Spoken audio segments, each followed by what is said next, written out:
안녕하세요. 토닥토닥 책앤톡입니다. 싱싱하고 풋풋한 꽃은 가만히 있어도 별들이 찾아온다.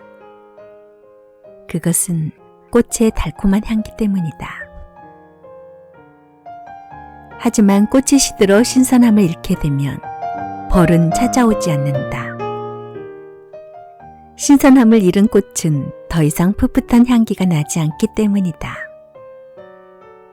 마찬가지로 덕망이 높은 사람, 즉 높은 품격을 갖춘 사람 주변엔 사람들이 몰린다.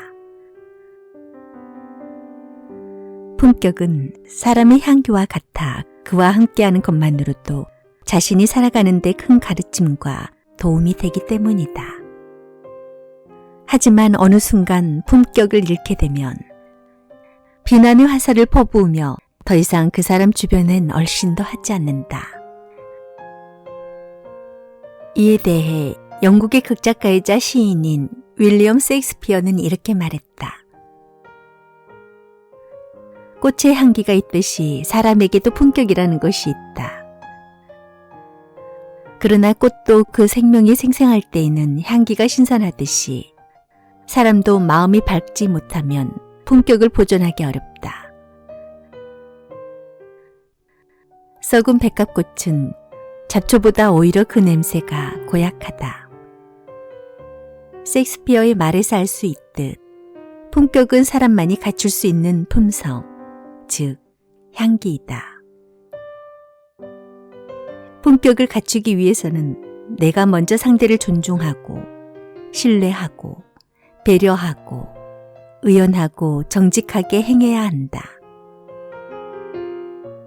사람은 누구나 그런 사람에게 경의를 표하고 신뢰하게 된다. 사람들에게 좋은 이미지를 심어주고 그로 인해 가치 있는 인생을 살고 싶다면 꽃과 같이 향기 있는 사람이 되어야 한다. 자연의 소리와 인간이 만들어낸 소리는 차이가 뚜렷하다. 자연의 소리는 인위적이지 않아 풋풋하고 은은하고 거침이 없고 물결처럼 자연스럽다. 그래서 몇 번을 다시 들어도 질리지 않고 자꾸만 듣고 싶어진다. 그러나 인위적인 소리는 처음 들을 땐 소리에 취하게 되지만 자꾸만 듣다 보면 질리게 된다. 자연스러움이 없기 때문이다. 법정 스님은 산중 생활을 하며 때묻지 않고 인위를 가하지 않는 자연의 소리를 누구보다 많이 들었다. 그런데도 들을 때마다 자연의 소리에 취해 그윽한 향취를 느낀다. 그리고 자연의 소리와 빛에는 평안이 있음을 발견하게 된다. 그렇다. 인위를 가하지 않는 소리에는 깊은 울림이 있다. 그 소리를 오래도록 듣다 보면 자신 또한 자연의 일부가 되기도 한다. 대개의 사람들은 돈이 많아야 행복하고 멋지게 살 수 있다고 말한다. 돈이 있어야 사고 싶은 것도 사고 여행도 즐기고 맛있는 것도 먹을 수 있으며 모양나게 살 수 있다고 생각한다. 그리고 그렇게 살기 위해 돈을 버는 일에 목숨을 건다. 이런 생각이 지나치다 보니 사람들 중엔 해서는 안 될 일을 거리낌 없이 하고 남의 가슴에 상처 주는 일도 마다하지 않는다. 이는 행복하고 멋지게 살기 위한 일이 아니다. 단지 부도덕하고 그릇된 일일 뿐이다. 정말로 잘 사는 사람들은 돈이 많고 적음을 가리지 않는다. 적은 것을 가지고도 아무런 불평 없이 자신을 즐겁게 하고 행복하게 살아간다. 자신에게 주어진 것에 감사하며 자신의 삶을 맞추어 살기 때문이다. 하지만 많은 것을 갖고도 불행하다고 여기는 사람들은 더 많은 돈이 쌓인다고 해도 여전히 불행하고 멋진 삶을 살지 못한다고 불평한다. 욕심에 자신을 맞추기 때문이다. 그렇다. 욕심은 끝이 없다. 그래서 욕심으로는 절대 행복하고 멋지게 살 수 없는 것이다. 소욕지족이라는 말이 있다. 이는 적은 것에 만족하며 사는 삶이란 뜻으로 이런 삶이야말로 적은 것으로도 감사해야 하며 얼마든지 행복할 수 있다. 같은 입도 아름답고 품위 있게 말하면 품격 있는 입이 되지만 상스럽고 조속하게 말하면 조속한 입이 된다. 말이란 그 사람과도 같아 품격 있게 말하면 품격 있는 사람이 되고 함부로 말하고 조속하게 말하면 속된 사람처럼 되고 만다. 산책을 하다 보면 산책로가의 나무들이 뿌옇게 먼지를 뒤집어 쓰고 있는 것을 보게 된다. 먼지를 뒤집어 쓴 나무는 먼지로 인해 제 푸름의 빛깔을 내지 못하고 그것을 바라보는 내 마음에도 먼지가 잔뜩 낀 듯 답답함을 느끼곤 한다. 나무에 먼지가 끼면 푸름의 제 모습을 잃어버린 것처럼 사람 또한 마음에 먼지가 끼면 작은 일에도 스트레스를 잘 받게 되고 거칠어지고 완약해진다. 이런 마음으로는 평온한 마음을 유지하기 힘들다. 그래서 때때로 마음에 낀 먼지를 씻어내야 한다. 마음에 낀 먼지를 씻어내는 가장 좋은 방법으로는 기도와 명상, 독서와 사색 등을 들 수가 있다. 기도와 명상은 자신의 내면을 깨끗하게 하는 행위이고 독서와 사색은 생각을 깊이 있게 해주는 행위이므로 기도와 명상, 그리고 독서와 사색을 반드시 생활화하는 것이 좋다. 그리고 어디에도 얽매이지 않아야 한다. 매이다 보면 마음의 평온함을 잃게 된다. 자신에게 당당한 사람은 자신이 무엇을 하든 개의치 않는다. 자신이 하는 일에 긍지와 자부심을 갖기 때문이다. 남들이 보기에 하찮아 보여도 자신이 좋으면 그만인 것이다. 설령 실패를 해도 부끄럽게 여기거나 의기소침해하지 않는다. 다시 하거나 다른 일을 하면 된다고 아무렇지도 않게 생각한다. 자기에게 주어진 몫에 대한 책임감이 강한 까닭이다.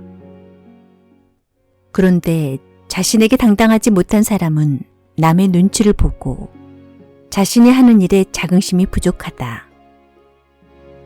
이것은 자신이 하는 일에 자신감이 결여되어 있기 때문이다. 자기 몫에 대한 책임감이 약한 까닭이다. 자신이 하는 일을 당당하게 해내기 위해서는 자신감을 길러야 하고 자신에게 주어진 삶의 몫에 대한 책임감과 신념이 강해야 한다.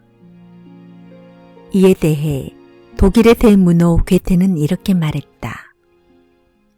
자기가 하는 일에 신념을 갖지 않으면 안 된다. 그리고 누구나 자기가 하는 일이 좋다고 믿으면 힘이 생기는 법이다. 옳은 말이다. 자기가 좋아서 하는 일이라면, 그래서 자기의 몫의 삶을 책임지고 싶다면 그것이 무엇이든 당당하게 하라.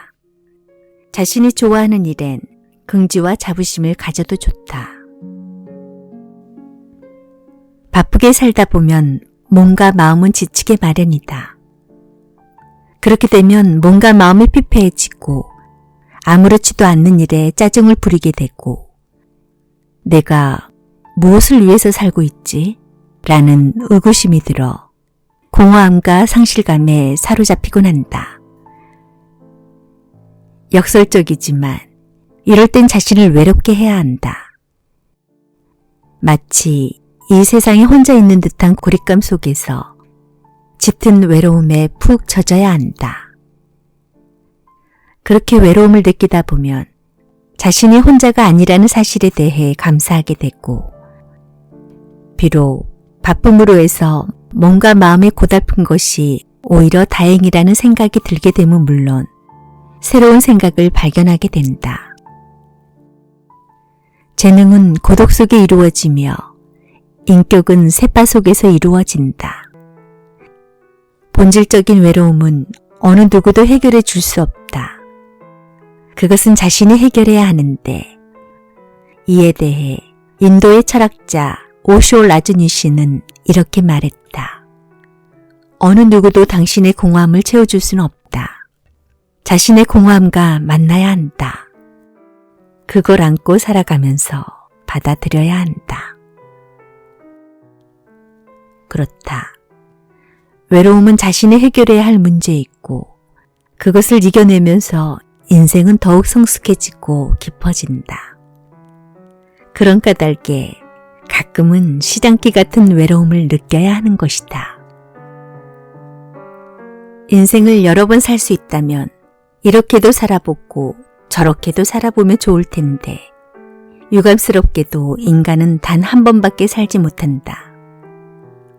그러니 한 번뿐인 인생을 대충 살거나 함부로 산다는 것은 자신에 대한 예의가 아니다. 그것은 자신에 대한 모독이며 지독한 후회를 남기는 일일 뿐이다. 그래서 지혜로운 자는 절대로 대충 살거나 함부로 살지 않는다. 이에 대해 이탈리아의 시성 단테는 이렇게 말했다. 가장 지혜로운 자는 허송세월을 가장 슬퍼한다. 단테의 말에서 보듯 지혜로운 자는 인생은 단 한 번뿐임을 잘 아는 까닭에 어떤 고난이 닥친다 해도 어떤 실패가 뒤따른다 할지라도 포기하지 않고 자신이 할 수 있는 한 최선을 다한다. 법정 스님 또한 살 때는 삶의 전력을 기울여 뻐근하게 살아야 한다라고 말한다. 그리고 일단 삶이 닿으면 미련 없이 선뜻 버리고 떠나야 한다고도 말한다. 100번 1000번 지당한 말이다. 한 번뿐인 인생, 미련이 남지 않도록 할 수 있는 한 최선을 다해 살아야겠다. 오늘 여러분에게 소개해드린 책은 출판사 미래북에서 펴낸 법정 행복한 삶입니다. 저자는 김옥림 작가입니다. 이 책은 마음을 갈고 닦음으로써 지금과는 다른 자신으로 살아가는 데 있어서 좋은 인생의 길잡이가 되어주지 않을까라고 생각해 봅니다. 여러분, 오늘도 따뜻하고 건강한 하루 되세요. 지금까지 토닥토닥 책임톡이었습니다. 고맙습니다.